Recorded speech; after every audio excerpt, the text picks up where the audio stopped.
It's like almost like a kid who has like a high school recital and his parents are like, nah, we're passing on this one. He's like, guys, everyone's parents are going to be there. Dear Shandy. Welcome back to Dear Shandy, listeners. Hello, Andy. Hello. Big episode today. You know what? Maybe when they said this was going to be the most dramatic season ever, they weren't kidding. Oh, so now we don't think that's just a thing that a host is told to say. Well, They're telling also the truth. a broken clock is right twice a day. So, yeah. Yeah, this was very dramatic. And I'm not going to lie, I ate it up. Even though, of course, we were also like screaming at the TV. It was good TV. When you're screaming at the TV, that's good TV. It's good TV. Exactly. Shall we begin with our recap of episode 9? Of the penultimate episode. Yes. All right. So episode 9 kicks off with a preview. Normally I start after the preview, but I just wanted to mention that during the previews, Katie was shown telling a parent that only one guy won't be getting hurt at the end of it. And I just wanted to mention that you said, whoever's parent she just said that to, that's the guy who wins. I did say that. Yeah. Just wanted to plant that. And then let's begin. This is where the episode kicks off with Blake's hometown. So Katie arrives wearing a cute little red jacket. Was it cute? It was a red jacket. Cute enough. She arrives wearing a red jacket for Canada, which was cute. That was cute. Oh, the Canada fact that it was for stuff Canada excellent. made it cute. Yes. And this hometown is Canada themed. I'm not sure how I felt exactly about some of the Canadianisms here, but They got the syrup. The syrup well, is, the syrup is they on had down. The point. taxidermy, I was a little like, that sounds more American to me. To me, taxidermy is like what an American imagines to be Canadian. Yes, but is more American in actuality. Definitely more American. But yes, the maple syrup was damn accurate. And I thought it was funny how she was like, we don't drink this. I'm like, yes, you do. And you know how seriously I take my maple syrup. I certainly do. I've seen you have a borderline fit at a restaurant when you ask for maple syrup and you get table syrup. Okay, a fit is strong. However, I do send things back when I specify before ordering that it is indeed maple syrup and not table syrup. And I'm told it's maple syrup. And then I order pancakes or waffles because I'm told it's maple syrup. And then table syrup arrives. I don't like table syrup. It's not the same thing. It's not real syrup. I have to be honest. During the first couple years of knowing you, I found this to be odd because I was like, syrup. Yeah. And I have slowly come to realize that the difference between maple syrup and corn syrup or table syrup, as we eat in America. Corn syrup with like brown number 70. Exactly. The difference is enormous. Yes. It's like the difference between a fine red wine and like Manischewitz. What's Manischewitz? Really? Oh, Wait, what is it? you're a bad Jew. What is it? Manischewitz is that Jewish, like, sweet wine you drink on Passover or some Jewish holidays. Well, maple syrup, this was very accurate, I think, for a Canadian date. And he admits to using it in the bedroom. I like Blake's sort of, his candor is very endearing. Sticky. It would get very, I just imagine how much stickiness there would be. It's very you to think about those logistics. A lot of cleanup, a lot of tackiness. They play darts, and we learn here that Katie's biggest fear is spiders, and that she would be open to moving to Canada for love. Two fascinating facts. There was a cute moment here where she wanted to throw her dart, and I guess he was too close, and she was like, "Get out of here! I need my space, please." Yeah, that was good. Yeah, I just love how playful their relationship is. And then they go out, and instead of riding on a bull, a mechanical bull, they ride on a mechanical moose with a makeshift moose head that looks like it has like cardboard antlers on it. Once again, we've got to give props to the powers that be. Oh yeah, they did their job. Yeah, I don't think there is an actual mechanical moose out on the market. No, there is not. And someone was given that job. They're like, you make that a mechanical moose. It's so true. Someone was given that assignment. You have to make some, like, draw and cut out and like color some antlers. And the funny thing is, like, when you see it, you're like, okay, it's a moose. Who cares? Yeah. That person spent an entire 2 stressful days of their life making that moose head. Yeah. So whoever was behind that moose, kudos to you. And then they make out on the floor of this inflatable structure thing. Then they play street hockey. So many activities. Yeah, a lot of Canadianness. And they go make out in the penalty box. And then here the edit suggests that Greg is watching them. Mm-hmm.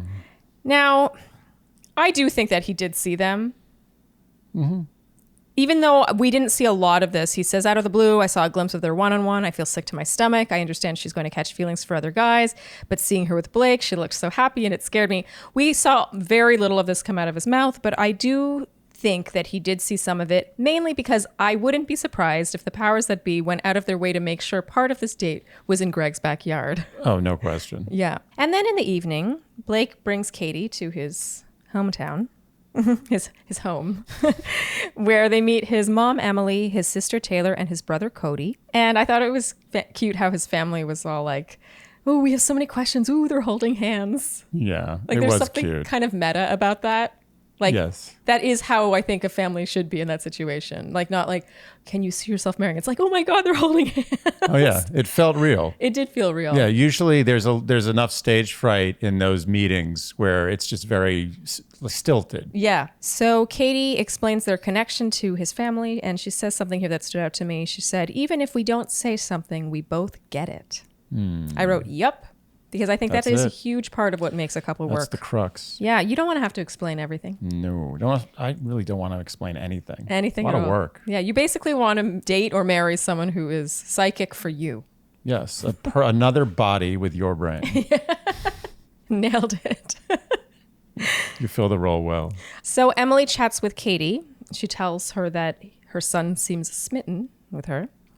She asks Katie where she's at, and Katie shares the I love you thing. And this, of course, becomes the theme of the episode. Yes. Katie constantly having to defend why she has not told multiple people that she's falling in love with them. And she gives a great answer here.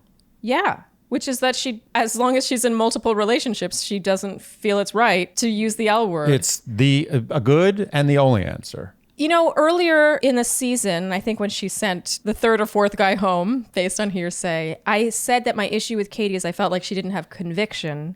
But I think this was the episode where she really proved me wrong, at least about that word. I do think she was a little too dependent or reliant on hearsay, but conviction was not the word. I take that back. I feel like this was the episode where Katie became the Bachelorette. Yes, I completely agree. She was the heroine of this episode. We were big Katie fans in this episode. She won my heart. Yeah, she won both our hearts with this. Won back my heart. Yeah, I don't want to say that she ever lost our hearts, but we have, I was seeing other people. Let's put it that way. Yeah. She definitely in this episode came into her own, even though I think this was probably the episode where she probably felt she looked the weakest, knowing her or knowing what I think I know about her, which I could totally be wrong about. But I agree. This was her owning this role. But yeah, I feel that she has tremendous conviction. I take back what I said a few weeks ago. The I love you thing or the I'm falling in love with you thing, the general L word situation takes major conviction on this show where everyone is pressuring her to throw the word around. Yep. And of course, this comes back into place, so I will not waste any more breath on it now. Blake has a sit down with his sister, Taylor, and his sister was, she kind of had a little tood. Yeah, I feel like she really came at him in this more than he expected, and I felt like he was just sitting there like, what the hell are you doing? Stop it. You're screwing me. You're blowing my cover. It's true. It felt a little tense. Maybe that's the dynamic of their brother-sister relationship. But she's like, is this the one now? Is this the one? She was saying the things that the hometown people are supposed to think and not say. Yes. And I agree. He did seem a little like... Oh, he was without moving his mouth. Yeah. He was irritated. saying things. So Taylor kind of puts the pressure on him here about the L word, which again is the theme of the episode. She says, what if another guy has said it and she said it back? And then that's why their relationship, makes it to the next level, which I think he deflects pretty well. And then he has a sit down with his mom and she asks him if he can see himself proposing. And he said, there's no question. And she said, if you feel it, then you need to man the fuck up and tell her you love her. There's so much pressure. I honestly wonder if producers had spoken with his family beforehand about the importance of telling her how he feels and things like that. It just felt like chill. Yeah. Like, he's the one in the relationship. The way I see it is if the relationship doesn't last because you haven't uttered this meaningless word, really, it's more about show, don't tell when it comes to the L word, in my opinion. And if your relationship ends because of that, then it was never supposed to happen. Yeah, I think they were all buying into the BS too much. You're Yes. like, it's coming down to the wire. You got to do the things that you're supposed to do before the thing happens. Yes. And it is, by the way, tradition at this point that at least one new person says the L word on hometowns. Right. So, but it wasn't Blake. I got to give him credit. No, he I think you could see him thinking about it and feeling it in his body. And then he was like, no, it's not there yet. Yep. While kissing her when saying goodbye, he said, I feel so good about you. And then she responds with good. And he said, K. I mean, it was brushing against love. It was brushing against love. And in some ways, I think it was even more powerful because let enjoy the buildup. God, this show, it takes away all buildup. Yeah. It's like, get there, get there, get there. It's all about the destination and not the journey on this show. Yeah. I hate that. They're literally friends at this point. They're friends without benefits. Yeah, there's at this point. no benefits are really being had. Yeah. Anyway, I love that he didn't cave into the immense pressure. Mm-hmm. And now we have Justin's hometown. To call it a hometown is a bit of a misnomer on many levels. I mean, along the lines of Justin's whole journey on this show, again, it's nothing. It's nothing, and I feel bad because I felt like, I was like, okay, the hometown is where we're going to get to know Justin. And really, we got to know almost nothing more about Justin, but we will get to it. We did learn a few things. I know less about Justin than before the hometowns. And I knew nothing about Justin other than the fact that he seems like a nice guy and he paints a mean rose. Still. That's it. Still all I know.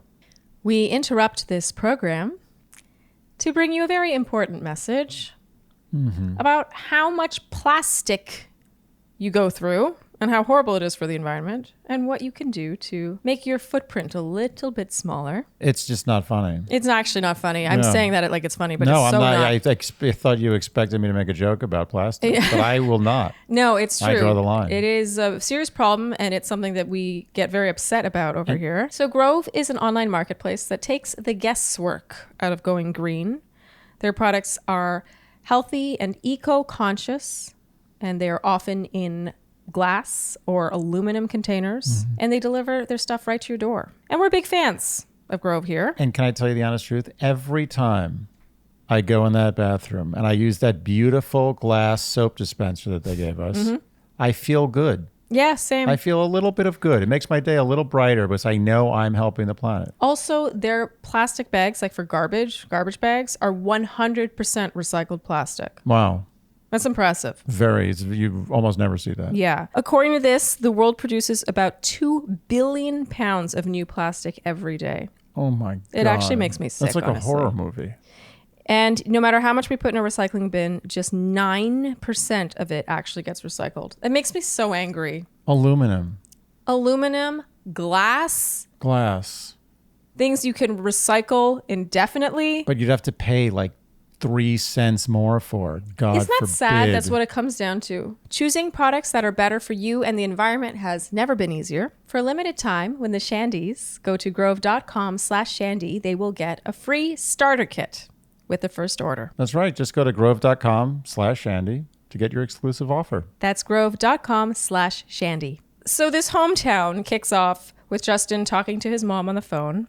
And his mom says, I find it difficult to understand how anyone could get to know someone in this short period of time to propose. I mean, there's usually a skeptical parent in the Sure. mix, and it would seem Justin's mom is that person. There wasn't really an explanation as to why his parents weren't there. Yeah, I really would love to know. Was it just that they weren't having it? Or was there some logistical problem? I wonder if it was I'm sure it was for COVID reasons. It was some probably COVID thing, or maybe they just used COVID as an excuse. They're like, Like a oh, lot of people. COVID is a COVID situation. Like us with social gatherings we don't want to go to. Oh yeah, COVID. Yeah, it was really not clear. The vibe was suggested that they didn't take it seriously or just didn't really care that much, but I Yeah. wasn't sure if that was just an edit, but he did seem annoyed with his parents. It was just sort of confusing. He's like, come through for me, guys, please. You're leaving me hanging here. You're leaving me with Tweedledee and Tweedledum. I mean, it's like the worst hometown in history. Tweedledee and Tweedledum. You like that? I think Tweedledum was the tall, skinny one. Yeah, he was lost. Way in over his head. He was like a deer in headlights that was also had anxiety disorder on top of being a deer and in front of a car. The one thing I did want to mention about this phone call is that Justin has wonderful man hands. I know this is a weird out of context thing to mention. You did mention about, I think, 4 or 5 times how nice his hands were. I talked a lot about Justin's hands. He had really nice hands. Just so everyone knows, Sharleen is obsessed with hands. I really like a good man hand. Yeah. I mean, women's hands are nice too, but I'm a straight woman and I just have a thing for a really nice manly hand. Yeah. And my longtime blog readers, this is a shout out to you. I used to have Man Hand Watch on my recaps. And this is the return of Man Hand Watch because Justin's hands are just a work of art. Up there with his roses. For any guys out there who would like to try to steal Sharleen away from me, you better come with the strongest hand game ever. Because otherwise you got no shot. I remember on our first real date, I was really eyeing your hands, trying to get a good look at those hands.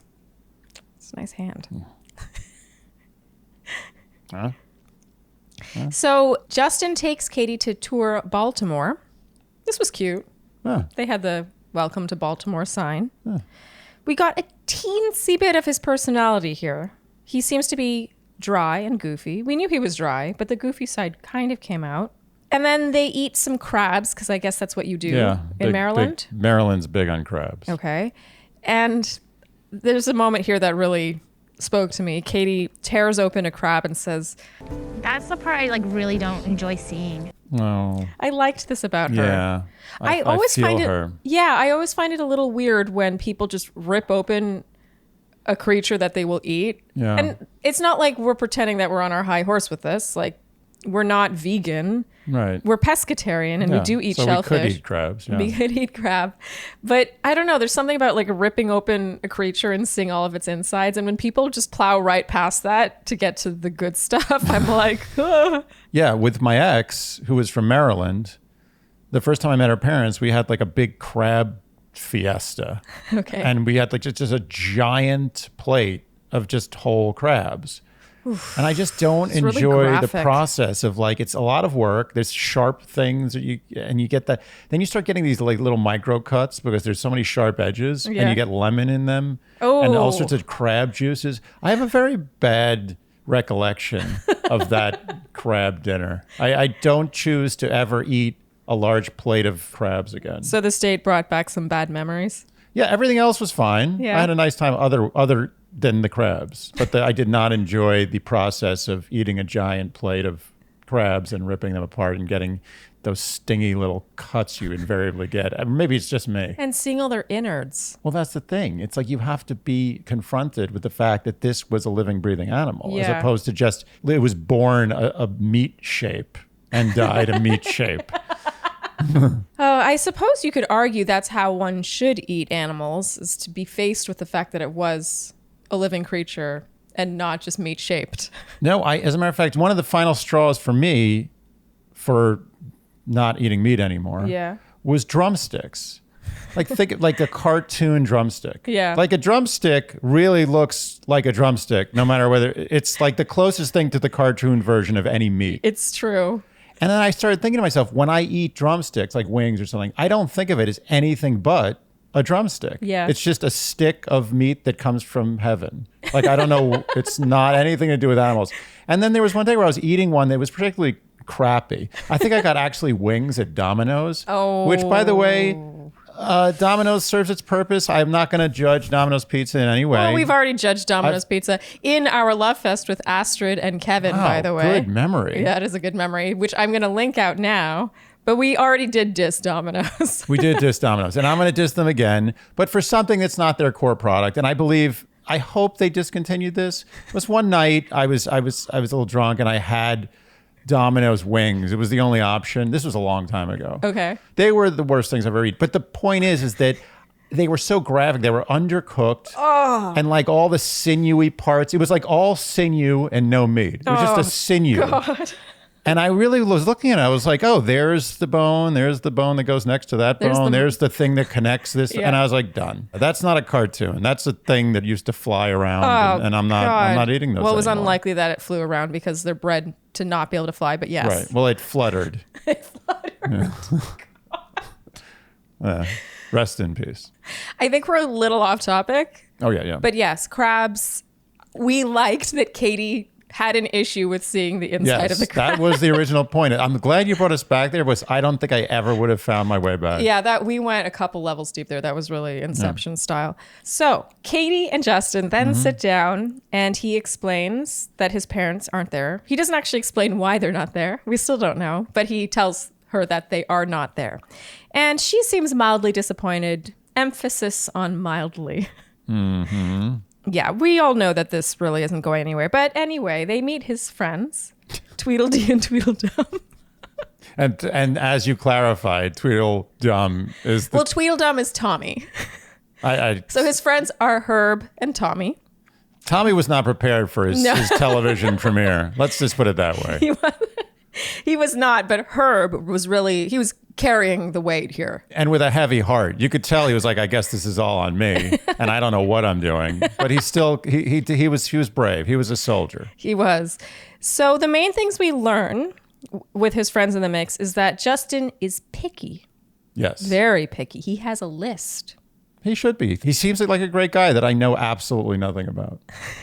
I don't know. When someone is described as picky, I'm always a little like, Yeah. Like how picky is the reason why your friends think you're not in a relationship or have a hard time with relationships because you're picky? Then that's an issue to me. Yeah. And what is he picky about? That's also, another question. Yes, yeah.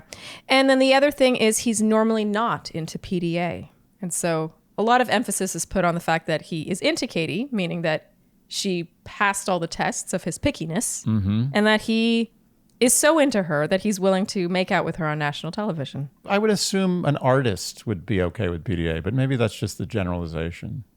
Oh, interesting. Yeah, you're just sort of like very free with your emotions. You're very sort of open. Like it's a very exposed, vulnerable place to be an artist who paints primarily roses. But he doesn't like making out in public. That's actually true. Yeah, That's an interesting point. But I think the PDA thing probably comes more from like your childhood and observing relationships. Oh, I'm sure it's complicated.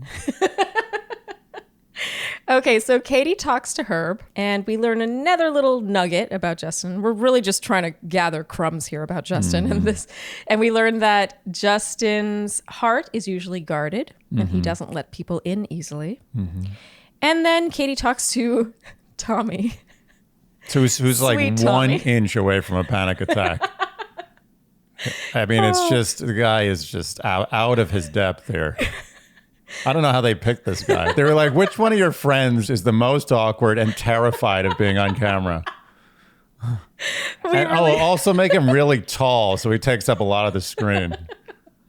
We got a real kick out of Tommy. Yeah, God bless him. I Yeah, mean, I know. bless his heart. It's He's endearing. probably a better person because he couldn't handle that. 100%. Yeah. It should be emphasized that our criticism is lighthearted and affectionate, I would say, because we think it means that he's a better person. It's actually, I would say it's almost a compliment. It is, from us, definitely. Yeah. So in this chat with Tommy, we learn that Justin is normally reserved. So it's all being reiterated. He's guarded, he's reserved, It's he's picky. fascinating hometown. But Tommy says, but he's so himself around you. I don't trust anything Tommy says. And then Justin talks with Herb. And Herb asks, have you guys declared your feelings for each other? And Justin says, we haven't told each other we love each other, and it's not something we're going to force. There's still time. And Herb interrupts him to say, still time? There's 2 weeks. I mean, Herb is really pulling all the weight on this hometown. All the weight. All Like the weight. literally, Tommy's already grabbed it. He's like searching the place for Valium. He's just like, get me out of here. We should go easier. This is all affectionate. All affectionate. Tommy's a wonderful guy. He's a wonderful I got person nothing for but the being as uncomfortable best- as he was. The best things to say about Tommy. So the point driven home here, obviously, is that Justin's biggest roadblock in past relationships is vulnerability. He's a hard time opening up. Hard nut to crack. So Justin and Katie go outside to talk, and he emphasizes how he guards himself. But then he says that he's falling in love with her. I gotta say, this was unexpected. I didn't think Justin was going to be the one to cave to the love pressure. Yeah. But he did. Yeah, he did. And Katie smiles and starts kissing him. Always a good sign. Yeah. Thank you. My favorite part is when she said, "I'm proud of you. I could feel you fighting that." It's the beginning of a marriage right Katie there. was fantastic in this episode. She nailed it. On every level. She basically said to us, I'm not picking Justin, but I'm going to say the right things. Yes, and it showed that she knows him. Yeah. She said, "I could feel you fighting that." And then they joked about how Yeah. it was so difficult for him. I love her ability to, with humor, point out something like that. It's almost like she's saying to him, you are going to get like in the Olympics, you're going to win silver. Okay. You're not going to get the silver. You're going to win the silver. Okay, that's what she's saying to Well, Justin. in the Olympics, they were like the gymnasts won silver, and they're like, well, they didn't really win, but they're supposed to win gold. But Oh. no, they won silver. Oh, yeah. Give it okay. to them. They won a silver that's medal. So, wait, people say that? There was a whole thing about it, like how they were like kind of, it was assumed that they were going to get gold. So they started saying, no, we didn't get the silver. We won the silver, which is Yeah. true. It's the Olympics. It's Like, give them a unbelievable. It's the break. most impressive feat But to that- get anything. Of course. But my point is that I think the way she's treating Justin is she's saying, you're winning the silver. Well, do we think it's silver? Oh, well, I'm jumping the gun here, but yes, it's We'll address this later. it's a silver with an asterisk, possibly a bronze, depending on how things play out. Yes. Overall, I think we can agree this was a very boring, uneventful hometown. It goes to show how important the foundation is, because when Justin finally did say, "I'm falling in love with you," I felt zero. Well, I didn't feel there was no buildup. I could say this, and this is nothing against Justin, No, because I we think love Justin is Justin. lovely. Yes. He's a handsome, lovely man. Yeah, who's artistic. Artistic, He's interesting. funny, great face expressions. He's got a sense of humor. Great hands. But he has made it the furthest with the least I've ever seen on this show. Well, and we have to assume there is more. It's just that we don't get to see whatever that more is. Oh, no, I'm saying the least seen. I'm not saying he has the least. Yeah, I'm yeah. saying it's somewhere, but we Yeah. haven't seen it. Yeah, and unfortunately, this hometown didn't do a whole lot to share It unless set him back. the hometown was sort of the explanation, which is that he is so guarded and he is so reserved that maybe there's a reason we haven't seen much from him. Okay. I mean, his face expressions are pretty unreserved. Yeah, he's got a mean facial expression. He does. Anyway, we were bored, and I would argue, my favorite saying, I would argue that this hometown was almost patronizing to watch. I agree. Like, none of us think that Justin stands a chance here. No, Justin doesn't think he stands a chance. There's no way Justin thinks he's winning. And he's happy. He's And that's- almost happy to not win. Yeah, and I actually think that's why he said falling in love. I feel like he's just sort of, Yeah. I feel like both of them in this relationship are going through the motions. It's like, oh, now it's time to do this. And now we kiss. I agree. Even when he was on the phone with his parents, he was kind of like, guys, can you just, I'm supposed to do this thing. It's like almost like a kid who has like a high school recital and his parents are like, nah, we're passing on this one. He's like, guys, everyone's parents are going to be there. It's not a big deal. He just wanted them there because they're supposed to be there. It makes them look bad that they're not there. I kind of think that's true. Actually, Yeah. you're right. That's how it felt. Well, we like Justin. We do. Oh, I like Justin Disclaimer. unconditionally. Yes. Maybe almost my favorite person out of the whole crew of men. Because you know him the least. Yes, I like men that I don't know at all. It's mysterious. We interrupt this program to bring you an important message about your bathroom. Mainly the business end of your bathroom. The business end of your bathroom. You know, people like to joke a lot about this part of the bathroom, but the fact is, it's not a joking matter. No, it's not, actually. And I think we can both agree that the Hello Tushy bidet has kind of changed our lives. And we'd like to think that we've changed many of the Shandy's lives too, because we have been touting the Hello Tushy bidet for quite some time. They were our first ever sponsor. For less than $100, my life is, I would estimate, 1.5% better. And that's not an exaggeration. No, that Yeah. was my face when I'm actually making a real calculation. Actually, you're right. If you were exaggerating, you'd say it's 50% better. To give you an idea, like Breaking Bad made my life like 1.5% better. That's how good it is. Probably the biggest compliment I've given anything. So basically, the Hello Tushy bidet, in case you're new around here, is a bidet that you affix to your existing toilet with no additional or fancy plumbing. You just Nothing. screw Just it on. Screw in. That's it. And it then turns your toilet into a toilet with a bidet in it. I don't know how else to put that. You know, those fancy Japanese toilets that spray you, your toilet becomes one of those. Let's simplify this. It allows your toilet to have a nozzle Yep. that sprays water at your butthole. Okay? In layman's terms. Yep. And it is now late July. Mm-hmm. It is Hot. the swampiest of the swamp ass. Yes. And because of global warming, it's not going to get any better. Yes. Climate change has swamped up the swamp ass Yes. to a swampy level that the ass has not seen Yes. ever before in human history. Yep. And the Hello Tushy bidet will rid you of swamp ass lickety-split. Lickety split. Defeat swamp ass. Go to hellotushy.com/Shandy to get 10% off plus free shipping. And once again, this is a special offer for our listeners. So go to hellotushy.com/Shandy for 10% off. That's hellotushy.com/Shandy. All right. Shall we move on to Greg's hometown? I'm sorry, I don't recollect Greg's hometown. Who's this Greg? I feel like I need to stretch before this one. Greg. take a sip. Greg. Greg. Okay, I have to gear myself up for this one. Yeah, I'm stretching. Okay. So Greg arrives, and the first thing you said was, "That's a short short." For what it's worth, I liked this length of short, and I don't know if that means that I just have weird taste when it comes to men's clothes. I wasn't criticizing it. I was just stating a fact that those were some damn short shorts. They were not that short. I thought it was the style of short that's not supposed to be super short, but it was super short nonetheless. We'll let the Shandies tune in. Comment below and let us know if you think that I'm right, that it was a nice short length. Those shorts too I'm going to short. insert it right here. Let's all observe the short. Or do you agree with Andy that they were too short? Too short. So Greg tells Katie that he wants to give her a taste of his New Jersey beach town. Mm-hmm. And what better way to do that than on a tandem bike? Yeah. And then Katie says, "I've never been on a tandem bike before." And Greg says, "Neither have I." This was very funny to me. I felt like it was a subtle fourth wall breakage to remind us how little contestants actually have to do with their hometowns, especially in COVID times. I think in normal times they have a bit more of a say. Sure. But it's funny how it's like, yeah, we're going to see my hometown on tandem bikes. Yeah, I've never been on one either. Yeah, it was funny. It was.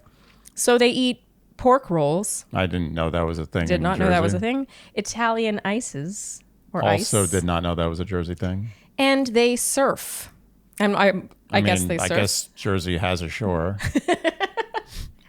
They're really stretching it. I think they could have done. The problem is Jersey's known for things that are like, you know, they should have had like a mafia get together and like a toxic fume area and like needles on the beach. If they wanted to really, you know, and hoagies. Sorry, no, subs. Hoagies. I don't even know. Is it hoagies or subs that's Jersey's famous for? Jersey sub. It's a Jersey sub. For our New Jersey listeners, Andy's just being a New Yorker right now, and I'm sure it's a lovely place. I love Jersey. I just know that when someone says, "What's Jersey known for?" you don't say tandem Surfing. bikes, surfing, And Italian and ices. Italian ices and pork sandwiches. I guarantee you, if I polled all my New York City friends and my Jersey friends what Jersey is known for, not one of those four things would show up. And I can guarantee you one of the four things I mentioned would show up. That's all I'm saying. I love Jersey. All right. They make great tomatoes too. Jersey tomatoes, tremendous. I bought one today. It's sitting over there. Yeah, you did. I did. This is true. We love your tomatoes, New Jersey. Tremendous tomatoes. So after surfing, they make out. And Andy, here you said that's the second inflatable structure she's been making out in. They play basketball, which he admits he has not done much of since his dad passed. I just thought this was sort of a sweet callback. There was a lot of thoughtfulness put into this date in this regard. Like, she had taken him on this fishing date that reminded her of her dad, and then he played basketball with her, which reminded him of his. It was a touching parallel. It was. And then they have a seat, and he tells her that his family, he doesn't think they've seen him truly himself for the past couple of years. Yeah. And he said, every time I'm with you, I feel so damn good, and I'm just so excited to walk in that door tonight and for them to see it. Mm-hmm. And then they talk about rain, and he snaps his fingers and makes it rain. Oh, he sure which does. is another callback Yeah. to their second one-on-one date. In general, this whole daytime portion was so romantic. It really And it was. felt momentous and powerful. And I was very alarmed and getting upset. You saw me get upset. Like, Yeah, I had to did. stand up for a while. I did. Because we were barely halfway through the episode, and this was the third hometown date, and we all knew bad stuff was coming. And I was like, I just want them to leave together now. Yeah, there was too much time left. There was too much time left for things to end well. Yeah, there couldn't be another inflatable structure makeout session. No. You knew it was going downhill. Yeah, unfortunately. Okay, so that brings us to the evening when things start to unravel at a rapid pace, might I add. Gosh. So in the evening, they meet Greg's mom. I think her name was Sadie, but we didn't really get that. And so I'm putting a question mark next to that. His brother Joe and his best friend, whose name we also didn't get, or not that I caught anyway. And they show Greg greetings from the rest of his family, his two sisters and his nieces and nephews. And Greg is a puddle, a puddle of tears. Yeah. Greg is one of those contestants who I'm not sure I would have predicted that he would be the one to unravel so readily in this setting. No, I guess. I actually quite the contrary. Yeah. We of all the things that we were not totally right about, Yeah. we were most wrong about Greg. Yes, and just how this ends up going down. Yeah, And we were can admit actually that. right. We should have stuck with our night one predictions that Greg was going to win. That would have just been like, that's it, we're done. Yeah, this did not go the way either of us thought it would, really. No. So Katie sits down with his brother Joe, and Joe reveals here that Katie might have been the first person Greg opened up to about their dad. Mm-hmm. And I thought this was huge. Yeah. I think it says a lot about Greg that Greg and his brother Joe never really sat down and talked about their father having passed. What does that say about Greg? It tells us that he bottles it up. Yeah. And that he really did like Katie more than we thought. Yes. This provided a lot of sort of puzzle pieces we were missing. Because remember on the day portion of that fishing date, when she opened up about her dad, he didn't really say much. Yeah. And then in the evening, it sort of spilled out of him. Now we understand why. He hasn't done it with, it would seem, anyone. I almost would say, not to minimize the passing of his father, but I honestly think his way of saying I love you was to open up about his father. I agree. And then Greg sits down with his best friend, and he says, this is the most I've felt for a girl in my entire life. I'm in love with this girl. And he said, it's going to be me and her. And I wrote, wow. Greg has turned a corner. Like kind of in a weird way, a 180. Yeah. Not a 180, a 90. Let's give him a 90. He surrendered fully. And when he surrenders, Yeah, it's almost scary. It's almost like, whoa, like where did you went from third gear to fifth gear? Like Yeah. where was fourth gear? Yeah. Or even second gear to fifth gear. Yeah, I agree. And it's funny, when he had that second one-on-one, you said that there was sort of like a turning point, like he was choosing a path and fork in the road. Right. About where he's like, I think I can win the Bachelor. Right. But actually, based on how this all goes down, that wasn't his thought process. No, it was at all. I want to be with Katie. Yes. I was wrong. Yeah, and him turning the corner was just surrendering Yeah. to how he felt about her. But I've got to say, and we'll touch on this as this comes, I think it's not really Katie. I think that he surrendered a part of himself to this process and let go of a side of himself that's been like clinging on to, I don't know, keeping everything under wraps and bottling things up. And Katie was the vehicle for that, Yes. but really the process is what did it. Yes. And I say that because I'm getting ahead of myself, but we'll get there. Yeah. I wonder how much he really truly loves Katie or thinks he loves Katie. I think this was like a therapeutic process. Yes. Totally by accident. Yes. So his friend asks Greg, what does it for you? And Greg says, she's made me realize why it hasn't worked with anybody else. I thought this was a great answer, even though it's not specific. And we love specificity. I do think there's truth in that. Like when you meet someone with whom it clicks, it's like, oh, it clicks because of all these things. And those were the things I was missing and trying to force in my past relationships. So Katie sits down with Greg's mom, and his mom asks, what's special about Greg?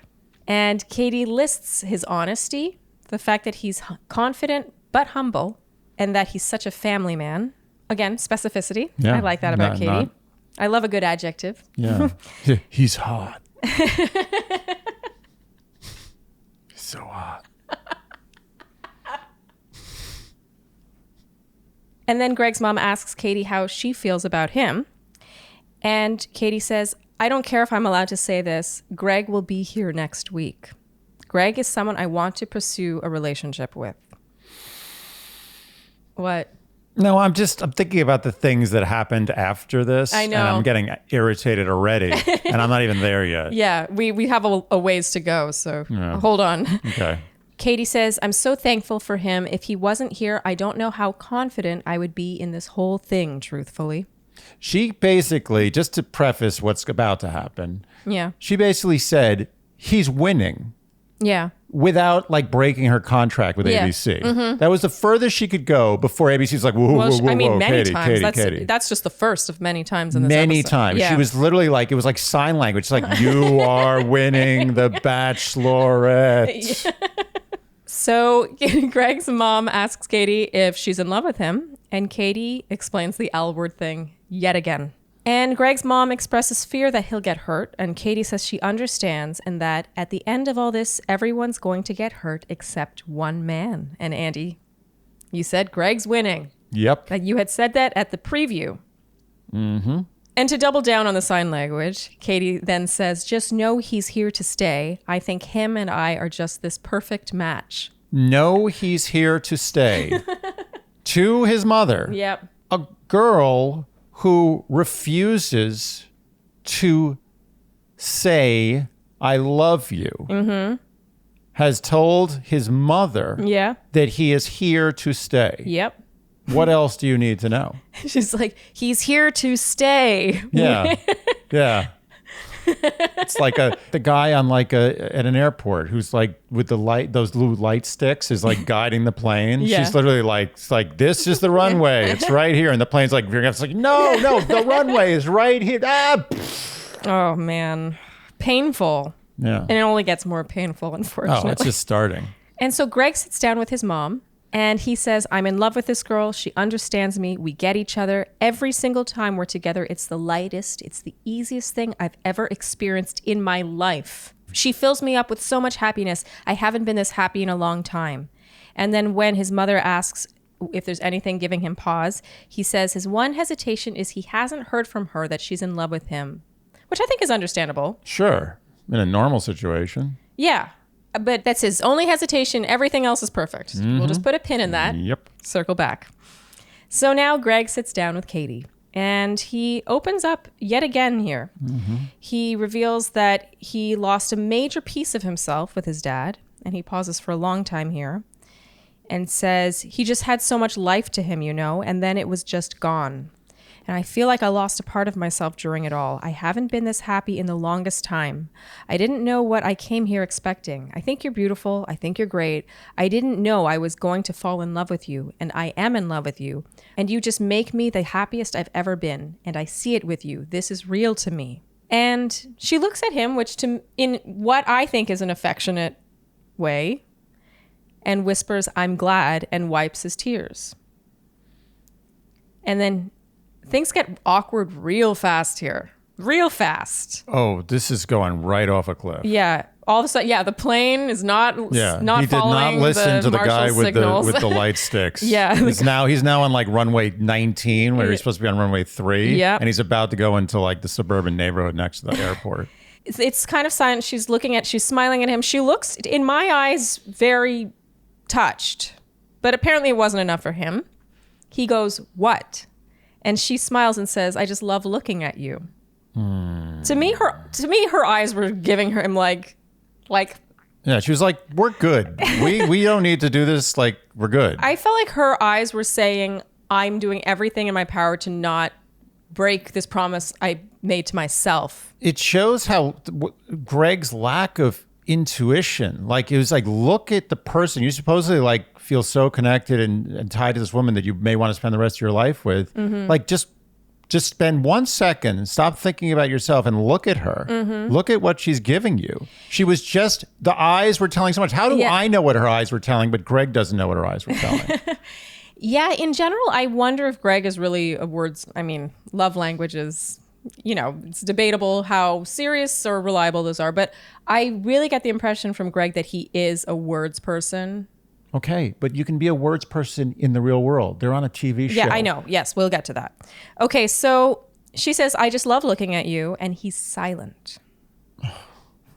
She says, it is tough, and I had to explain things to your family, I told them you're here next week. I told them our connection is so strong, and I really do believe in it, and we made it this far for a reason, and it is going to be hard, but at the end of it, it's going to be worth it. Yeah, literally, the ABC's lawyer is literally like, he's coming out from the woodwork. He's like, oh, just hold on a second. He's like, oh, okay. And Greg looks sullen, or just sort of, he's not giving much here. Okay.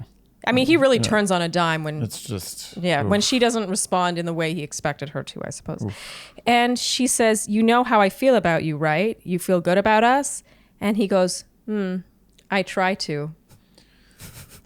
And then she says, we're almost there. And he goes, And she whispers, very close. Just hang in there. I keep telling you that. She's whispering all of this. And he goes, yeah. And she says, what's wrong? And he says, just trying to process it all. Okay, for me, whatever. He's not feeling reciprocation. And maybe he's turning inward and getting in his head. But things really start to, in my mind, take a dark turn pretty quickly here. It's going down. It's going down. The plane has officially gone through the suburban neighborhood. It's like going gone off through a cliff. a Denny's. It's like in a supermarket. It's about to hit like an apartment complex. It's a disaster. So Katie says, I want to help, but I don't know what to do. And Greg says, what do you mean? This is where he lost me. Is when she's trying to meet him in the middle, and he's just like, she says, you're just not happy right now. And he says, why do you think that? Even though everything about his body language screams, I'm not happy right now. And then she says, your body language, you're not talking. And he says, why do you think I'm not happy? You know what happened in this moment? What? Katie became Greg's mother. Ooh. It's exactly what happened. He went from being a man to a child. He did become a child. And she was the adult. Weird. It's just weird because this is we're finally in a situation where his mother's literally in the next room. Yes. But yeah, I agree he became a child here. 100% a child. He just becomes testy. He starts testing her. He's having a quiet why do you tantrum. think that? And she says, your body language, you're not talking. Why do you think I'm not happy? And she says, I feel it. And he said, why do you think that? No, I don't think it. I feel it. You just heard me say that. Yeah. And she says, 'cause this sucks. And he says, what sucks? She says, this whole thing, having to go through this is hard. I hope it's something we can get through because we are so close to the end. And he goes, okay. And I wrote here, it feels like he's pouting for not getting the reaction or response that he wanted or expected. And you said, she's giving him a wink. Literally, you're right. It's like, you are winning. I love you too. All the sign language, everything she can say short of saying it. And he's just like, I'm not receiving this. Like, we don't speak the same language right now. Okay, so they stand up and leave the area and go to a dark room. And which I totally understand. People often are like, oh, why are they whispering in a dark room? Don't they know they're mic'd? Something about being in that situation, whispering in a dark room where you don't feel the cameras on you, it can make a big difference. Sure. So in the dark, Greg reiterates how hard this is for him. And Katie says she gets it. And he says, I don't think you do. She's saying all the right things. She is saying everything right. We could not be more Team Katie in this entire saga. And to be fair, Yeah. Greg is saying all the wrong things in the wrongest way you could say them in this situation. Like he says it like a child. Like someone who's either, I'll give him the benefit of the doubt that maybe has not had any real relationship experience, but he is acting like a child. Yes. So Greg just said, I don't think you do. And Katie says, I do. How do you think I feel going through it, being so committed to you and then having to go meet other families? It's hard for me. I really love that she said this because she was basically reminding him that it's not just about him. She has her own process that she's going through and that it's not easy for her either. But instead of acknowledging that, he says, I can't be there at the end if I don't think it's us. And she says, I promise. And then he cuts her off with, I really can't. Yeah. Unbelievable. Literally, I'm telling you, the attorney for ABC was just about to come into the scene with like papers. Yeah. Like she was that close to literally said, saying you're winning the Bachelorette. Yeah. She was that close. Yeah. And he says, I just don't understand how you don't know at this point. Oh my God. Has he ever seen this show? He must not have ever seen this show, right? How can he think that she doesn't know who she's picking at this point? And she's literally saying in every way possible, other than saying, I'm picking you, she's saying, I'm picking you. She has said, I'm picking you more clearly than it would have been had she literally said, I'm picking you. It's so true. That's not a joke. It's 100% true. But knowing Greg, even if she said, I'm picking you, he would take issue with that. Of course. Yeah. You're like, well, how do I know? You didn't tell me you loved me. Or he would be like, picking me, this is about love. I just poured my heart out to you. But we'll get to that. I'm getting ahead of myself. Greg went full crazy after being seemingly the most down-to-earth, normal, cool dude. But what happened? Just DEFCON 5 out of nowhere. It really felt like he's just not conscious of her position, her feelings, how she feels going through what she's going through. He just felt super selfish. Could you imagine Blake doing that? No. And we'll get to that. Could you imagine Justin doing that? No. Could you imagine Michael doing that? No, hell no to that one. Could you imagine Thomas doing that? Yeah, it's funny how someone who's gotten more encouragement and validation than anyone else. First impression, Rose. Every step of the way, I mean, he couldn't have received more. She knew he was the winner from night one. That's why it feels like he hasn't seen this show or something. Don't give him that. For him to correlate her not saying I'm picking you or I love you too with her not knowing at this point is such a leap based on all the other data to suggest that she does reciprocate. I'm sorry, but Greg is an intelligent adult. Even if he's never, ever seen the show before, he can put two and two together and figure out that she's limited in what she can do before the final episode. It's calculus. It's arithmetic. Yeah. It's not calculus. He doesn't see the chessboard at all. Yeah. Okay, so Katie says, I feel like you're losing trust in us. And he says, I'm not losing trust. I'm losing my shit. His shit was lost a while ago. Yeah, he lost his shit a while ago. And then, Andy, you said here, can't she just write it on his chest or something? The reason I said that, just to be clear for our listeners, is because you literally cannot say anything without a mic picking it up. You can't whisper it. You can't whisper it in someone's ear. You can't whisper it in their collar. The mic will always pick up anything you say. It reminds me of that scene from the Wolf of Wall Street where he's mic'd and he like writes something on a napkin. Yeah, and he slides it under the It's like she literally could have been like really close to him, like put her hand behind his head and just been like into his chest, like, you are winning. And then she like run out of room and she's like, you get the point. Okay, so things wrap up. She has to ask him for a kiss and he gives her a very terse peck. And then a petulant kiss. A petulant kiss. And then they part ways. And then it's the next day and Blake and Greg have a man chat. A sort of man chat. And Andy, here you observed that the show is killing the succulent game. Amazing succulents. Have you not noticed? I guess. You really notice plants more than me. I respect succulents. You respect plants. That's the best assortment of succulents I've seen on any show ever, including all those home improvement and, fixer-upper shows you make me watch. Okay, so the guys talk about how hard Katie is to read and how hard just the entire thing is. And we agreed here that Blake is handling things much better. He said, I tried to blank it out.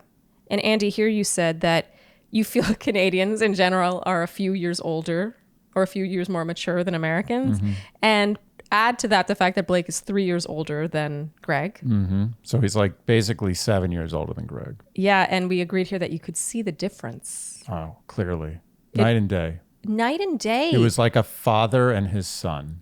And, Blake has been a bit of a jokester all season. He's joking Yeah. about long hot showers and using maple syrup in the bedroom. Like it's not like he's this like fatherly figure or anything. I wouldn't say that Blake comes off as necessarily the most mature man on The Bachelorette. No. And I say that with affection, by the way. I like that he doesn't come off that way.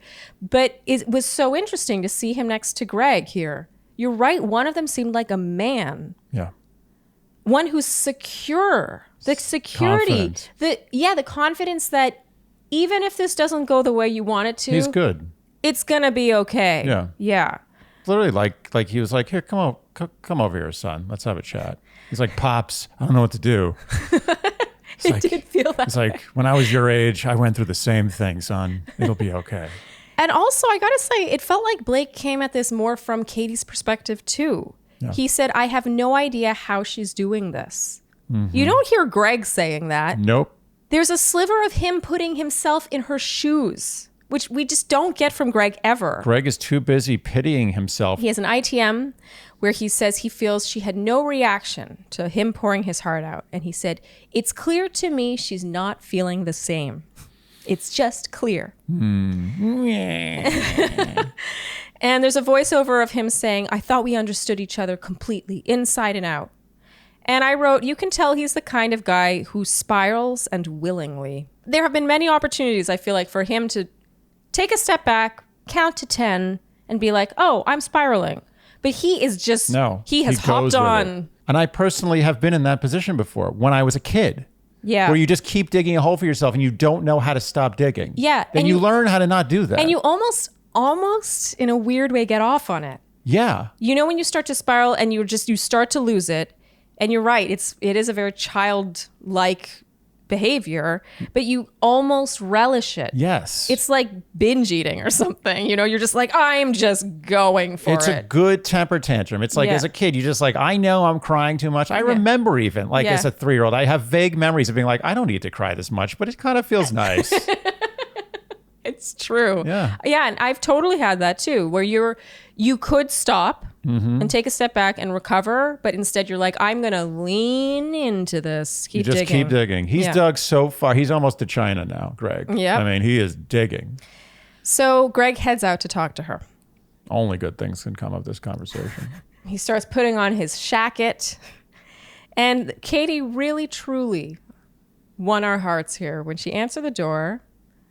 And she's like, how's it going? They have their greetings. And it's clear that he isn't over it yet. And she says, oh, geez. And you said here, I have never liked Katie more. She won my heart completely. Yes. The OGs was it. I'm like full team Katie now. Yeah. It was even better than like an oh fuck or an oh shit. It was like, oh geez. It was perfect. It was perfect timing. It was. So they sit down and Greg says, I just wanted to talk about the other night. Then he proceeds to not say anything. So she says, you still seem nervous. And he says, what do you mean? Would you like me to define how Webster's defines nervous? She says, you don't seem comfortable. You don't seem happy. And he says, you seem fine. It's unbelievable. Here, Andy, you face palmed. I wrote this down. And she says, I'm just holding my breath because I have no idea what you're about to tell me and it scares me. He's always testing her. He's constantly testing her. And I also feel, I maintain this, he never comes at it from her perspective. You seem fine. Think about the circumstance. You just arrived. Clearly you're upset. Clearly you didn't end things on a good note. She's nervous too. Does she have to say she's nervous for you to understand she's nervous? You seem fine. If a baby could talk after having his bottle pulled out of his mouth by his mother, he would say all the things Greg is saying. Brutal. He says that the other night when he told her that he loved her, it felt like he was talking to a stranger. He says, here I was expressing my love to my future wife, and you didn't even feel it. You just completely dismissed it in my eyes. He tells her that he felt he had had Katie the entire time until that moment. And Katie apologizes. She doesn't have to. No, she shouldn't have to, but she does. She says she apologizes if it came off that way. She explains the L word thing, which she hasn't told any other contestant. Mm-hmm. And he dismisses that explanation. He says, you didn't even acknowledge what I said to you. You completely mowed over it. It scared the hell out of me. I was so confused. It pains me still to think that you think that's what I was asking for. So it pains him to think that she thinks that he wanted the L word back. Right. What bothers me about this, and I get that it's not just about the L word. You know, I do think had she said it back, he would feel differently. Mm-hmm. But what bothers me is his lack of acknowledgement that the way she reciprocates feelings or receives information, his lack of understanding that might not look the way he expects it to. Like, she's a separate human. Just because she doesn't react to it in the way that you deem valid doesn't mean that she doesn't feel it or reciprocate it. I agree. And this is a huge part of coming together as a couple and learning about each other and figuring out whether or not you work. Yeah. Because sometimes you will express something to someone and they'll receive that information not in the way that you would receive that information. And that doesn't mean that it's not valid. No, you are going to receive information exactly how I expect you to, and you're going to react exactly how I expect you to every single time forever. I found this really problematic. Yeah. He wanted to be so acknowledged, but yet he was not acknowledging her experience at She is all. Going through a far more stressful experience than he is. He has no idea how stressful her situation is. Yeah, but he's the victim. I do think that they're stressful in different ways, but yes, she's in a very stressful situation too, especially as I've said for a few weeks now, I think Katie is an empath, and I think that this is a brutal experience for someone who feels others' emotions the way she seems to. And remember, Greg only has to worry about one woman's emotions. Yeah. Katie has to worry, she had to technically worry about a dozen, but now she has to worry seriously about 3 people's emotions. So here Katie says she felt there were a lot of emotions that night, and maybe she was trying to do more listening than talking, which I do think is also a valid explanation. It's like he was opening up about many things, not just how he felt about her. He mentioned his dad in that same speech. Yep.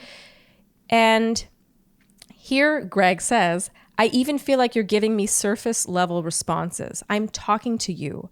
I'm not asking you for this stuff. This is real life. You told me I was getting a rose this week. Fuck the rose. I don't give a shit about the rose. I just told you you filled a hole in my heart. No one says fuck the rose. That's your takeaway from that? Yeah, not on The Bachelorette. This whole thing just reeks of him punishing her over and over and over again. So she apologizes profusely. She says she's sorry she didn't say more. She says, I just know how big of a night it was with your dad and emotions. I was just listening more. And he says, you weren't listening though, because how can you sit here after that and ask me what's wrong and say I was the one ganging up on us? He's basically gaslighting her. You think so? He's telling her that she's doing things that she's not doing. Yeah, I see what you mean. And I gotta say, I want to go back and reread the paragraph where he opened up to her and where things went so awry.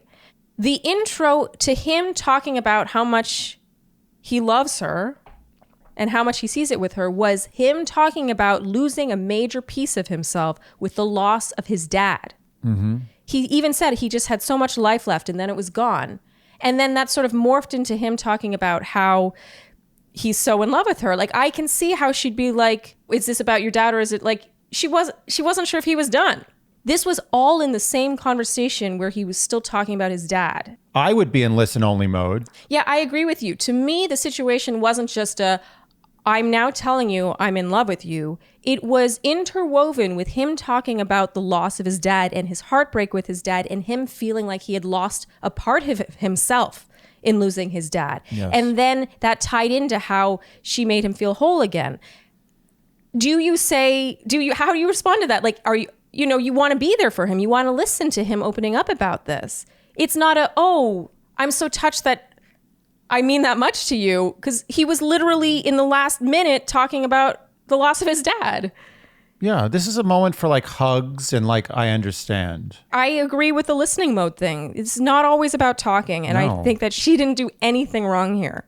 It's funny because he's accusing her of doing all these things that are wrong in a time when I feel like she's been doing everything right. Agreed. And this is where we started to lose our shit.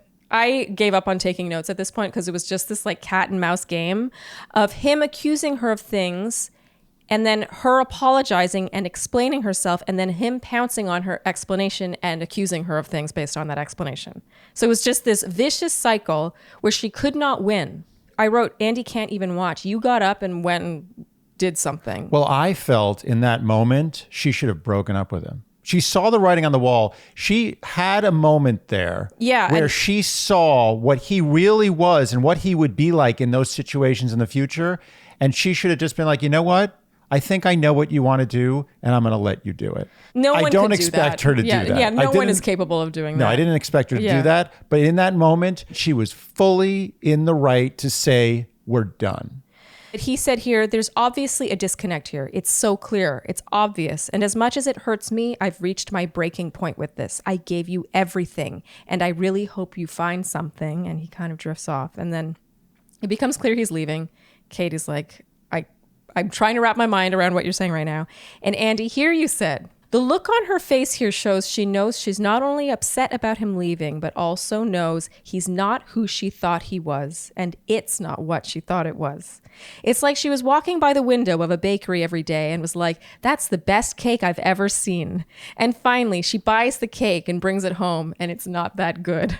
That's the look she had. He's exhibiting a lot of potential red flag traits here. Insecurity, major jealousy, the inability to empathize with her or put himself in her shoes, not listening. That's the biggest one, arguably. And I wrote, how much could he really love her if he would leave her over this? Over what's clearly a misunderstanding, and he has no interest in giving it 1 inch, meeting her 1 inch in the middle to hear her side of things. He's just going with his assumption, convinced himself he's right, and is willing to throw it away because of that. He could never have loved her. No. She found out all she needed to know about him in these moments. And to be honest, she dodged a bullet. He helped her dodge a bullet. Greg is not ready for a relationship. Our big takeaway from all of this, and we're not even done yet, by the way, because he does leave and she chases him. But yeah, the biggest takeaway here was he is not anywhere near ready for certainly a marriage. Can you imagine? It's such a fall from grace, too. The guy was so chill and so perfect. And then suddenly he just had a deck of red flags. He's like, she's like, red flag, red flag, red flag. You couldn't, they were coming so fast, you couldn't even see them. Yeah. Where did that come from? Yeah. And I want to always give the disclaimer, we're talking based on a person who's in a situation that's designed. It's literally by design meant to make him unravel. So I don't want to make it sound like we're presuming that Greg is like this in real life, or that in real life he's not ready for a relationship, or in real life he's insecure and jealous and all these things, because we have to always remember that he is a real human with real feelings put in a situation designed to make him act like a crazy person. Right. But I guess I'm just surprised at how much he went there. I was blown away. And I'm sure some people who disagree with this line will say, oh no, actually, he acted more real than anybody who's ever been on The Bachelorette in that situation. Okay, sure. You can make that argument, I guess, because you're assuming you're assuming that this is normal real life. And even in normal real life, he was demanding of her the reactions that he wanted. That's what I'm saying. It actually, to me, her not being able to tell him how she feels about him is just the impetus.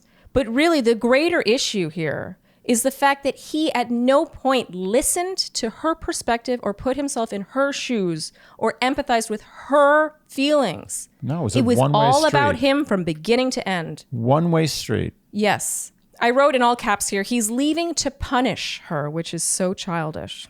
And it's usually a move you regret. Yes. It's a move time. you make to just for vengeance. I'm going to punish you for not behaving the way I expected you to or wanted you to. And then, I mean, the next day you're like, why did I do that? Yeah, a couple weeks later you're begging to come back. And if the person's smart, they're like, no thanks. So here Greg says he wasn't asking for her to say she loved him. All he was asking for was Katie. She replies, so this one time you think you didn't get me, you just want it to be done. And he pounces on that, of course, because that's what he does. He says, this one time? And I wrote, this contradicts what he just said earlier, which is that he's gotten Katie the whole time. Mm-hmm. Earlier, he said, I've gotten Katie the whole time, and then I didn't get Katie, I got a stranger. And she said, so you feel the one time you didn't get Katie? And then he's like, what do you mean the one time? Which is it? I totally agree. When you're having a temper tantrum, a lot of the times you don't make sense. Yes. Then he goes on to say, it was extremely difficult to hear you not understand what I needed in those moments. And then this part really got me. He starts to whisper with a sardonic smile. I just told everyone in my family that you were the one and that I was going to marry you. He definitely starts to lose it here. But what bothered me again was how he was so intent on hurting and punishing her. If you now feel that Katie is not who you thought she was, or that she doesn't reciprocate your feelings and you're afraid of getting hurt, or X, Y, Z, all the reasons, then just leave. Don't be like, I told everyone in my family that I was going to marry you, that you were the girl of my dreams, that you were the one. Well, it's like, why are you're just raking her over the coals. But he's also displaying his conflict style, which, by the way, there's no way this ends here. This is the way he deals with this shit forever. Not forever. Maybe therapy can help. Okay, fine. And then Katie rightfully responds, I'm sorry that night went the way it did, but I'm also confused how that one night can change everything. Yes. She should be confused. And he says, because it wasn't you that night. It wasn't you. Katie, you put up a wall that night.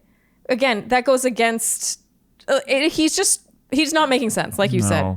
He's drowning. So then Katie says, you've been my number one since the beginning. And again, he pounces on this. No, but even now, he's just seeing red. He loses it. He can't be reasoned with. He says, you told my family I have a rose. I was telling them you're the fucking one. And then she said, you're right. I'm sorry that didn't come off the way I meant it to. And he said, but that's how you're thinking. So she shouldn't have said he was number one because it's about feelings and the fact that they're people. To me, saying he's her number one is saying I have those feelings for you, but he doesn't make that connection. And now here we have what we deem to be our flashpoint, the Shandy flashpoint of this episode. Ready? Oh, yeah. Oh, no. First I have to say it, and then we're going to do it. Okay, sorry. It's been a while. So we forgot the flashpoint last week. So Katie says, you're right. I don't know how to naturally date multiple people up to a point of an engagement. I have my struggles too. Was that good? Yeah. I was so happy she said this. And she was upset. She was saying, I don't know how to do this either. Like, why are you acting like I'm the one that have all these mistakes to make? It's the first time she's put a gripe on the table. There's been like 1,000 gripey whines. Well, she has expressed her difficulties along the way, but this is the first time she was really like, put yourself in my shoes. This isn't easy for me. I don't know what I'm doing either. Thank you. This was our flashpoint because it's the acknowledgement that she has her own struggles and that he is not acknowledging them. The fact that she has to say this means that he's not acknowledging them. Exactly. And then he says back to that, all I'm asking is for you to be real with me. He never listens to a thing she says. He's like really Jekyll and Hyde. Like, I don't know who this Greg is. He literally is only listening for things he can pounce on and then argue back on. He said, the fact that there's a list right now, that's what hurts me. He stands rambling about how he's given her everything he has to offer, has showed her everything they could be, and he leaves the room in a huff. And Andy, here you said, this cake tastes like shit. So Katie follows Greg. He's sitting outside off on a bench somewhere, pouting. Yeah. And she kneels next to him. He gives her nothing. No touch, no look. She's followed him out there. She's on the ground. She's coming with literally a clean diaper, and he's refusing to let her change him. He's having a full-blown temper tantrum. Yeah. She tells him she's shaking. She's shocked. She wants to leave. She tells him that she's long felt that if he leaves, she's done. She says she has nothing left to give him. She's been honest with him. And she continues to plead with him in tears, and he won't even look at her. He's just blank-faced. Amazing. He's dug his hole so deep. Doesn't that sound like the behavior of someone who is so in love with her that he wants to marry her and wants to live his life with her? Yes. He says, all I do know is I deserve more than what I've been given on your side. I'm not happy here anymore. I'm done here. And he leaves.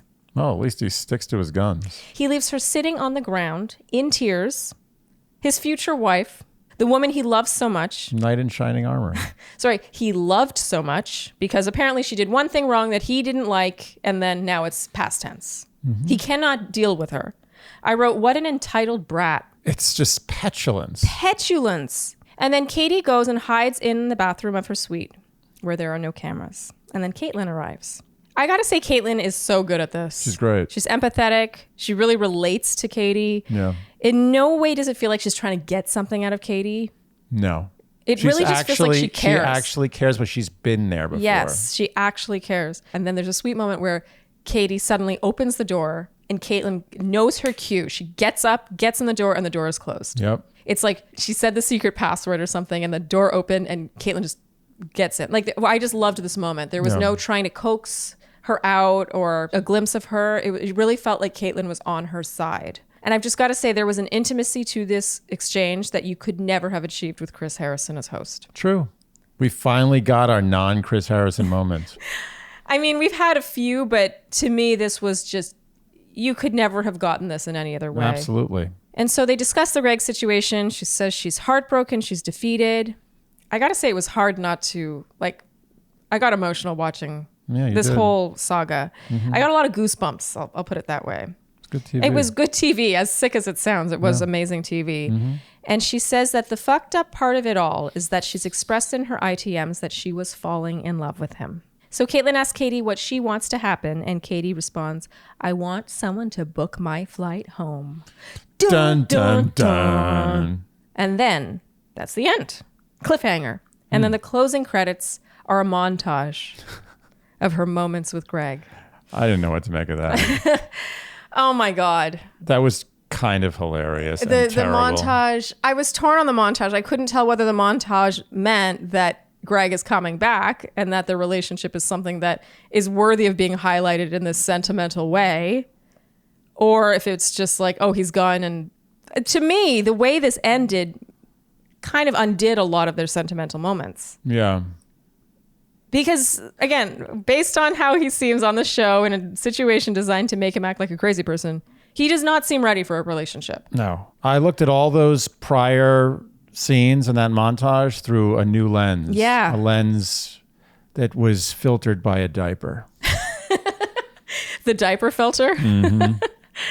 So do we have anything left to say that we haven't already said about this? I think our feelings are very clear. Yeah. I'm a little exhausted talking about Greg and what a child he is. I never thought I would be talking about Greg in this vein. Yeah. We were way off. Way off. We thought he was going to leave because he was just unraveling, wasn't sure about her. It's more that he went too far, and then, you know what I think it is? It felt like he held the power for most of his time on the season, and it was always her being like, how are you doing? Like, I'm worried you're going to leave. And then finally he went full throttle, all in, and then didn't feel like she met him there in time or fast enough or hard enough, even though she still had two other guys and she has to play the game. Yeah.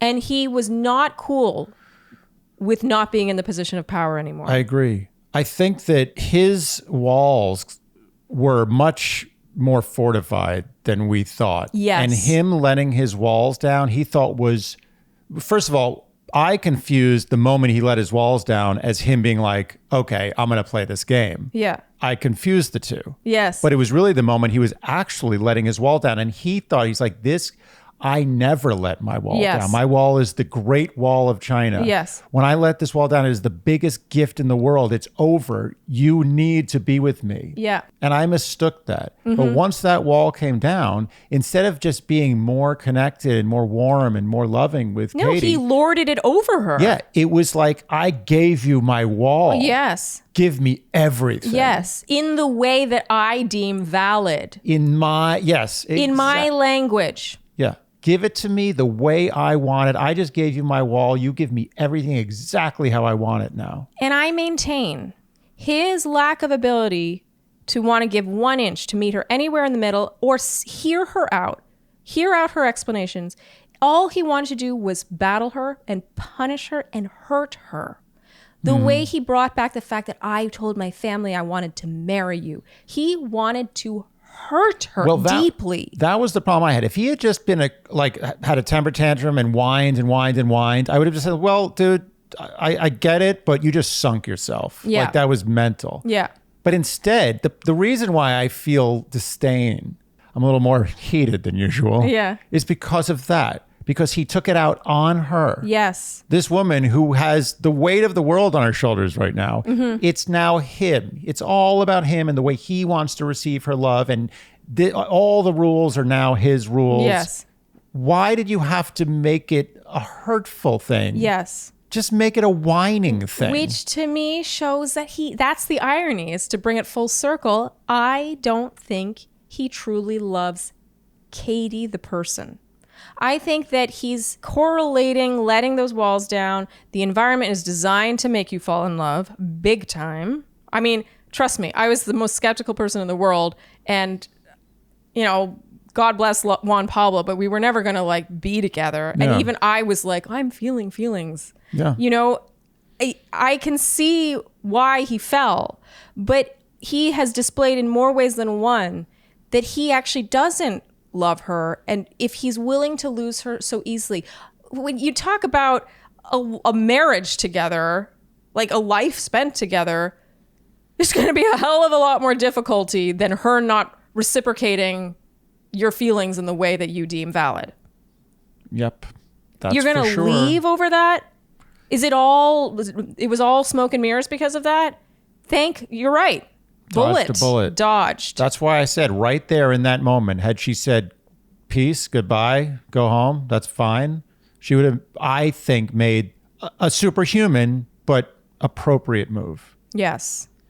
Okay. Do you think we covered this? I think people are sick of hearing us talk about this. We broke the hammer nailing the coffin shut. We did. Yeah, it's split in half. The coffin is way splintered beyond repair, and now the hammer is hammer's on the concrete floor being broken. There's not even a coffin left. It's literally just a bunch of wood shards and nails. Yes. The body is in the open air, surrounded by sawdust and bent nails and a broken hammer. All right. I'm interested to hear what the Shandys think of our take on this one. I hope they agree. Well, I feel so sure about this that it's hard for me to imagine anyone saw this differently, but maybe they did. Maybe we're missing something. I don't know. I doubt it. It's possible. And look, I get that Greg, it's clear from the narrative around his dad that he went through something very traumatic. And I get that. But so did Katie. And you don't see her taking it out on the pure person she loves. It doesn't give you 007 license to be a dick and a baby. Yeah. Okay, we've made our thoughts known. Let's move on. Yeah. To the end. Yes. To our Shandy word watch of the week. We asked you to keep your eye out for the word decision, and there were 0 decisions in this episode. Goose egg. You would have thought there would be more. I was sure I would have bet my life on at least 2. Your life. I would have lost my life. You would have died over the Shandy word Been the watch. saddest way to die probably ever. Yes. We had 0 winners. 0 decisions and 0 winners. No one guessed 0 decisions. Nope. And so we decided, since this was a flub, that we'll reuse the word decision for next week. Now carries over to the finale. Is that what happens when there are 0? That's a standard rule. Is that a Yeah, it's in the bylaws. Okay. So there was not a single decision, which means that next week in the finale, once again, the word watch count word will be decision. Mm-hmm. Okay, Andy, do you feel ready for our predictions? Sure. We need to take a moment. Really, the big question here is, does Greg return? That's the only question. It's really the only question. Do you want to have different guesses here so that we keep things interesting? Or do we feel so strongly about one way? This is mathematical. If Greg returns, it's Greg. If Greg doesn't return, it's Blake. Like, yeah, you but just are here's betting the question. on Greg returning. Is it Blake if Greg returns? Oh, sorry. I stand corrected. There's 3 possibilities. 1 is Greg returns and it's Greg. Okay. 2 is Greg doesn't return and it's Blake. Okay. 3 is Greg doesn't return and it's nobody. Yeah. I don't know how you're supposed to predict this without knowing if Greg's going to return. Well, we have to just predict what happens in the finale now. If someone just told me if Greg was returning or not, I'd tell you what my prediction is. That's cheating. Okay. Well. Yeah. So we have to just predict what we think. I think people want to know what we think is going to happen next week. Yeah, I'm torn. I don't know on why this. people want to know. This is not like we know any better than they do, but here we are. We're the ones with the mics. I'll go first. I'll be the brave one here and go first. I predict Greg will return because, like we said, we think he's having a tantrum, and the kinds of people that do that then regret it. The question is he too prideful to return? Because some people regret it, or have too much pride to ever admit that they regretted it. So I'm going to go with Greg does return, and that she picks him and it ends up together. But that's my prediction, but I don't want that to happen because I don't think that he is ready for a relationship. And I would like to think that Katie, for me, my dream scenario would be Greg returns and Katie's like, No, I would love that. No, I'm gonna raise your dream scenario to Greg returns and she still picks Blake. Oh, that would be so good. That would be the best. However, I have a hard time imagining Katie after all the things she's now verbalized, which is, she basically said, I'm going to pick you. She said he's been number 1 the whole time. It's only a little bit longer. He won The Bachelor. So it's hard to imagine that would be lost on Katie, that she has said all those things and that Blake would inevitably appear to be second choice. Right. It's like, well, I don't get the love of my life, but I'll get married to you. But it pains me because I think it's so much better with Blake. It's easier with Blake. And she has said it's easiest with Blake. I think that's the way it should end. That would be amazing. A lot of Katie's narrative has been around the sort of girl boss thing. And sometimes I think that's been successful and other times I think not so much. But that would be the ultimate. Oof. That would be amazing I am woman, hear TV. me roar. Yeah. I mean, that's... The ABC would be drooling over that. Drooling. Are we really making that our prediction? Okay. We are bound by contract to make real predictions. By contract. Not just fantasy predictions. Yeah. I want that to be my prediction. I want that to happen. We both do. Yeah. Just because we feel quite angry at Greg right now. Yeah. It would be Katie doesn't have it in her, despite the way she treated sweet, sweet Thomas. She doesn't have it in her to be that mean. It's too great a betrayal to bring him back, give him the false hope that he's going to be chosen, and then put him up to auction and say, psych. Yeah, we want her to do that out of spite, but we know that that's not going to happen. Okay, so what are our real predictions? You want to go first? Such a gentleman. Okay, my real prediction, after I've thought about it a little more, I think... I don't actually know where I'm going with this. I was excited. I was waiting for the master prediction. I've got it. Okay. Right. So Greg does not come back. I take it back. Mm-hmm. Greg is that prideful. Mm-hmm. Mm-hmm. He does not come back. I agree. And then Katie is left with Blake and Justin. Mm-hmm.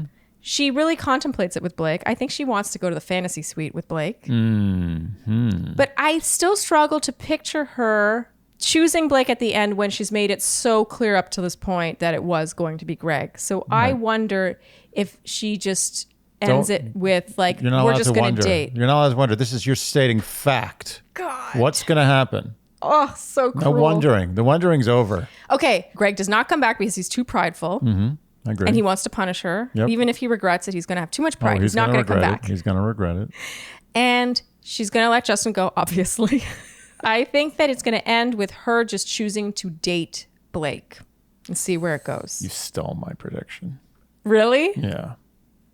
Or not pick anyone, because she did seem to put all her eggs in Greg's basket. But I think she really, really, really does like Blake and really, really, really wants to go to the fantasy suites with Blake. Okay. You know what's crazy, really, is we're not even at fantasy suite week and there's only 2 guys left. I think this might be unprecedented. This is unprecedented. Yes. They're running out of guys. Yes. I am going to give a prediction that's very similar to yours, but I'm going to take it further down the road. Okay. I want to predict the whole year. Okay. So I agree with everything you said. I don't think Greg's going to come back out of pride and stubbornness. Mm-hmm. And I'm going to add a afterword. Okay. So I think she dates Blake for a while. Uh-huh. They have a hot and heavy 3 months. Then she rekindles with Greg. I thought these were supposed to be realistic predictions. I truly believe that may happen. That would be such a betrayal to Blake. Blake doesn't It would be deserve a betrayal that. to Blake, and it would be giving Greg too much. Mm-hmm. But it may happen. I think it might happen. I don't know. I'm leaning into her realizing that the cake tasted like shit. And on that note, let's close it. That episode left us a little depleted. Yeah, that was rough. Yeah. I've never been that invested in being pissed off in this show. Yeah. I've been like make-believe pissed off, but I was genuinely pissed off. Yeah, same. I mean, I've never seen you get up and walk away. You were done watching Greg. Yeah, I pulled a Greg on Greg. That is a wrap for this recap episode of Dear Shandy. Mm-hmm. If you enjoyed what you heard today, you can keep Dear Shandy in business by liking, subscribing, hitting the notification bell, following us on Instagram, leaving us iTunes reviews and ratings, and telling your friends, and generally doing all the things to help a podcast grow. We really cannot emphasize this enough. So many of you have said you want us to keep doing recaps, and this really has been a trial run for us. We'd never recapped a show with the podcast before. Yeah. And so we've been gauging based on response and growth whether or not we want to keep doing this. So really, if you like this and want more where this comes from, then please help us grow. It would mean a lot. And I mean, what like my whole purpose in life was to recap the Bachelor franchise. You have weirdly found a weird version of your calling I throughout finally this. found my calling. Yeah. It's never too late. It's never too late. And on that note, I think that's a wrap for this recap episode of Dear Shandy. Thank you. Thank you guys so much for tuning in, and we'll see you next time. Bye.